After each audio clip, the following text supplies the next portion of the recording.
El grupo musical Socoyamino Atrapados ha editado su primer trabajo discográfico bajo el título Sin mirar atrás. El disco cuenta con 12 cortes, 11 temas propios y una versión, y se puede comprar en el Pub Green, en La Comba, en el Tragaluz y en la librería El Tintero.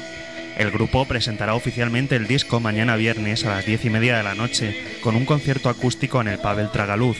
Así lo explicaba Juan Carlos Ortiz, teclista de Atrapados. Sí, vamos a hacer una presentación en plan acústico en el disco Pub El Tragaluz el día 3.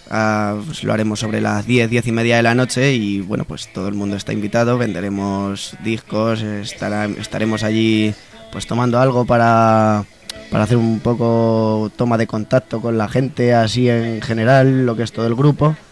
Y bueno, hacer una presentación cambiando algunos temas y tocando un par de versiones para que la gente se entretenga y bueno, pues empiece a ver lo que estamos haciendo así en directo. Bueno, si alguien quiere tener información o tener algo más de nosotros, pues que nos puede encontrar en Twenty como Atrapados Grupo o en la página web en atrapados.tk.